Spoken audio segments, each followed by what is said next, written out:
أعوذ بالله من الشيطان الرجيم. بسم الله الرحمن الرحيم. الحمد لله والصلاة والسلام على رسول الله. درس كتاب جواهر الأدب من خزائن العرب 24. نویسکار سلیم ابراهیم صادر. ورگر ترجمه عبدالعزیز خطیب. الفصل 11 في العمل والاجتهاد. بشا 11 در حق شخل و خبات دا. قال عمر بن الخطاب: لا يقعدن أحدكم عن طلب الرزق ويقول اللهم ارزقني فقد علمتم أن السماء لا تمطر ذهبا ولا فضة. عمر كره خطاب گوتیا نبکو یک جهوا پی رزق خوا کتن ترک بکه او بیجا. نبکو یک جهوا پی رزق خوا کتن ترک بکه او بیجا. یا ربی تو رزق من بده. هون سپحید زانن کو تو زیروزیف ازمانا نابارن. هون یعنی بیجا رزق ما بده یا ربی نخو هونجی پی رزق خوا بکه بند دقان رزق هوا بوه واسطه بوه وسیله خده بده هوا. وقال أيضا: إني لأرى الرجل فيعجبني فأقول أله حرفة فإن قالوا لا سقط من عيني. ديسا قوتيا إمام عمر از زلامك دبينم كو كيفا من جراته شكل الشمائلوي كيفا من جراته وقت از دبرسم عيشو مسلك كيوي هيا اگر بيجن نا او ججاو من دكذا. وقال الشاعر: خاطر بنفسك كي تصيب غنيمة إن الجلوس مع العيال قبيح. نمير قوتيا نفس خوا بواسطينا داوكو تو بگه نعمتا لنك جنو زاروكان رونشتن كريتا. لنك عيالي و جنو زاروكان رونشتن كريتا. دقزنج دا عزت و شرف هيا د فقیری دا ذلت و مسکنت. وقال آخر: على المرء أن يسعى ويبذل جهده ويقضي إله الخلق ما كان قاضيا.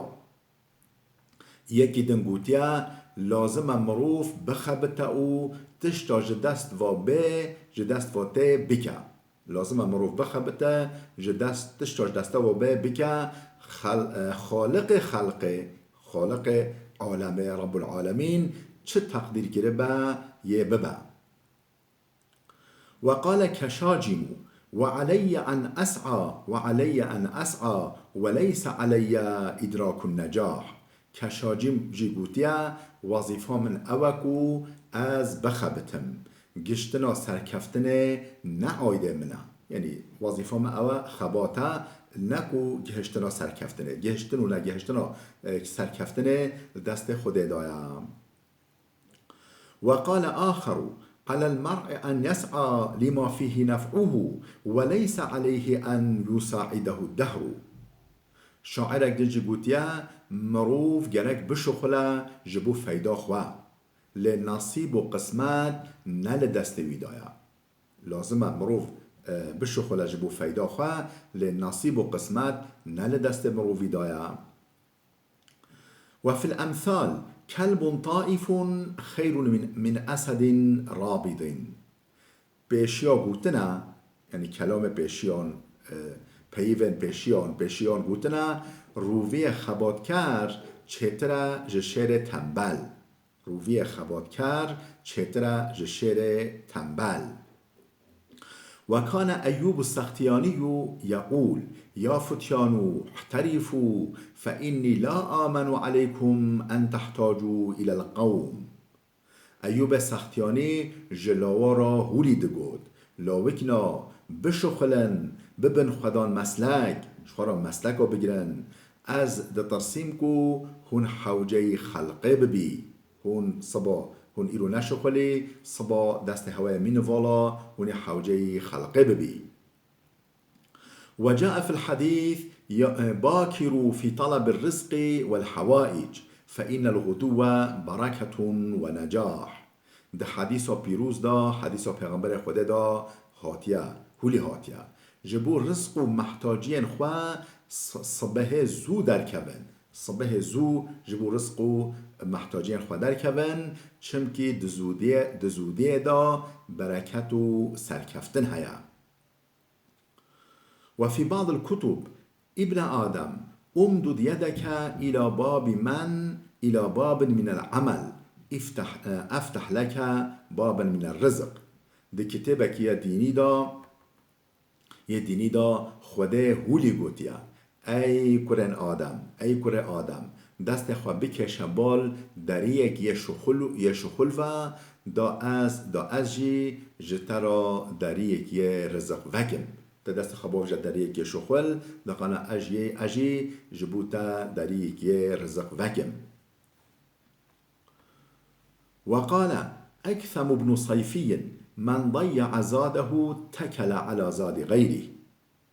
أكثم كره صيفي قوتيا کسی قوت خواه پیدا نگه یه پشتا خواه بکدا خلقه و گره بده. کسی رزق وی مولوی و دست خواه رزق خواه ندا به هف رزق وی مولوی و تنبه یه پشتا خواه رزق خلقه و گره بده او جی کده کنوه. وقال أكثر بن صيف من مر الحسن بغلام بطال متعطل فقال يا هذا دع البطالة فإن الله يحب من يعمل وما تعطل أحد قط إلا ذاق من تعطله شر المصائب. حسن بصری بر لاوک بطالو به خبات را بوری بر لاوک را بوری که او لاوک بطالو به خبات بو هولی شیرت لکر که که من دفج بطالی برده خوده حز مروف خبات کار دیگه کسی تنبل رو نه یه مطلقا ضرر تنبلی خواه به مصیبتک مزن ببینه.